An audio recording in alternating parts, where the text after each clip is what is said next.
Hello friends, welcome to my channel. आज આપણે બનાવીશું એકદમ creamy custard fruit salad. 1 litre દૂધ લીધું છે મેં અહીંયા ફૂલ ફેટ મલાઈ સાથે। સૌથી પહેલા આપણે મલાઈને અલગ કાઢી લઈશું એક અલગ વાડકીમાં। અને મલાઈને કાઢવા માટે આ રીતની ચા ગાળવાની ગળણીનો ઉપયોગ કર્યો છે મેં। મલાઈમાં રહેલું એક્સ્ટ્રા દૂધ નીકળી જાય એટલા માટે આપણે ગળણીથી જ આવું રીતે કાઢવાનું છે। તો ચમચીની મદદથી આ રીતે ગળણીમાં લઈ લેવાનું। બધી જ મલાઈને સાઈડ પરથી આવી રીતે ગળણીમાં લઈ લીધા પછી આવી રીતે નિતારી લેવાનું અને એક અલગ વાસણમાં આપણે કાઢી લઈશું। તો ફક્ત મલાઈની મદદથી જ આપણે ફ્રૂટ સલાડને એકદમ ક્રીમી બનાવીશું, બજાર જેવું। બહારની કોઈ ક્રીમનો પણ આપણે ઉપયોગ કરવાની જરૂર નહીં પડે। અને હવે એક અલગ વાડકીની અંદર એક્સ્ટ્રા દૂધ આપણે કાઢી લઈશું કસ્ટર્ડ પાવડર માટે। અને दूध આપણે હવે ગરમ મૂકી દઈશું મીડિયમ ગેસની ફ્લેમ પર। તો આપણું દૂધ થોડું ગરમ થઈ જાય એટલે અલગ વાસણમાં આપણે કાઢી લઈશું અને એમાં ખાંડ નાખીને આપણે ઓગાળીને ફરી પાછા આ દૂધમાં એડ કરી દઈશું, જેથી ગાળેલું દૂધ હોવાથી એમાં કોઈ કચરું નહીં રહે। તો એક્સ્ટ્રા ફરી આપણે દૂધ લઈશું ખાંડને ઓગાળવા માટે। તો થોડું દૂધ ગરમ થાય એટલે આ રીતે કાઢી લેવાનું છે, જેથી આપણે બધું જ દૂધ આપણે ગાળવું ના પડે। અને ફરી પાછા આ રીતે મૂકી દઈશું જેથી દૂધ ઉકળવા લાગે। અને જે આપણે દૂધ કાઢેલું હતું એમાં અડધી વાડકી જેટલી ખાંડ ઓગાળી લઈશું। ખાંડનું પ્રમાણ તમે વધતું ઓછું કરી શકો છો તમારી રીતે। અને હવે ઓગાળી લઈશું ગરમ દૂધની અંદર। ખાંડ ઓગળી જાય એટલે ગળણીથી આપણે ગાળી લેવાનું છે એ દૂધને, જેથી કરીને આપણને એકદમ ચોખ્ખું ખાવા મળે। અને ચમચાની મદદથી હલાવી લઈશું અને 10 મિનિટ માટે ઉકળવા દઈશું। આ રીતથી કરશો તો બધા જ દૂધને આપણે ગાળવાની જરૂર નહીં પડે। 4 ચમચી જેટલો કસ્ટર્ડ પાવડર મેં અહીંયા લીધો છે અને આપણે જે એક્સ્ટ્રા દૂધ કાઢ્યું હતું રૂમ ટેમ્પરેચર થઈ જાય ત્યારે જ આપણે આ દૂધનો ઉપયોગ કરવાનો છે અને થોડું એડ કરીને આપણે હલાવતા જવાનું છે।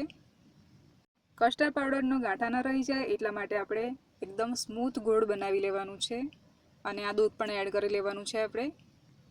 કસ્ટર્ડ પાવડરથી તમે ગમે તે બનાવતા હોય તો એના માટે રૂમ ટેમ્પરેચર વાળું દૂધ લેવાનું હંમેશા। ગરમ દૂધનો ઉપયોગ ક્યારે પણ નહીં કરવાનો આમાં।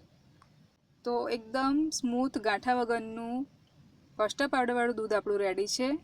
અને હવે એને પણ આપણે અલગ વાડકીમાં ગાળી લઈશું ગળણીથી, જેથી એમાં રહેલું કચરું પણ બહાર નીકળી જાય અને આપણું કસ્ટર્ડ ફ્રૂટ સલાડ આપણે બનાવી રહ્યા છીએ તો એકદમ ચોખ્ખું બને અને બજારમાં મળે એવું એકદમ ક્રીમી કસ્ટર્ડ ફ્રૂટ સલાડ આપણું રેડી થશે, તે પણ બહારની કોઈ પણ વસ્તુનો ઉપયોગ કર્યા વગર। તો દૂધમાં એડ કરીશું અને ચમચાની મદદથી હલાવતા રહેવાનું અને ગેસની ફ્લેમ એકદમ ધીમી કરી દેવાની અને ફટાફટ આપણે હલાવી લેવાનું, જેથી તળિયે ચોંટી ન જાય। અને 5 મિનિટ માટે આપણે મીડિયમ ગેસની ફ્લેમ પર આ રીતે હલાવી લેવાનું છે। 5 મિનિટ પછી આપણે એને ઠંડુ થવા દેવાનું છે અને તમે થિકનેસ અહીંયા જોઈ શકો છો દૂધની।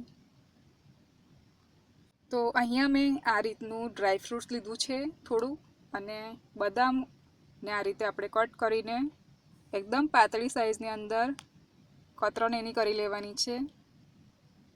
અને સાથે કાજુ અને પિસ્તાને પણ આપણે કટ કરી લેવાના છે। તો આ રીતની એકદમ પતલી કતરણ કરી લેવાની છે આપણે। અને આપણું દૂધ એકદમ ઠંડુ થઈ ગયું છે તો હવે મલાઈ એડ કરી દઈશું। મલાઈ એડ કરવાથી બજાર જેવું એકદમ ક્રીમી આપણું ફ્રૂટ સલાડ બનીને તૈયાર થઈ જશે। અને મિક્સ કર્યા પછી આપણે ફ્રીજમાં એને ઠંડુ થવા મૂકી દેવાનું છે। એકદમ ક્રીમી બન્યું છે, તમે જોઈ શકો છો।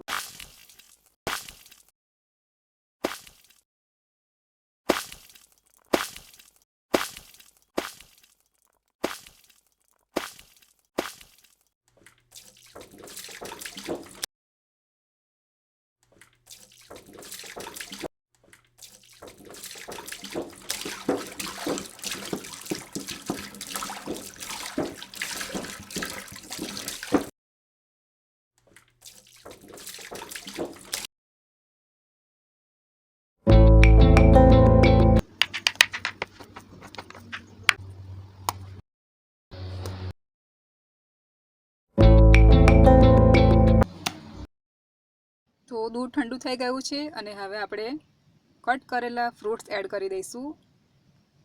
અને કટ કરેલા ડ્રાય ફ્રૂટ્સ પણ આપણે આ રીતે સ્પ્રિંકલ કરી લઈશું.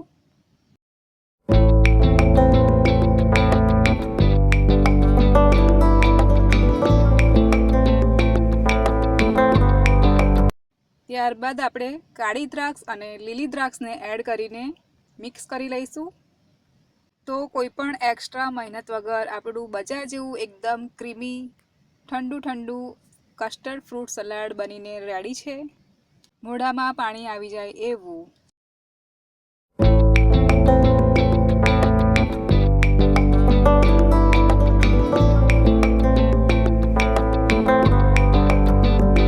આ વિડીયો ગમી હોય તો એક લાઇક કરજો, ફ્રેન્ડ્સ ફેમિલી સાથે શેર કરજો અને મારી ચેનલને સબસ્ક્રાઈબ કરજો.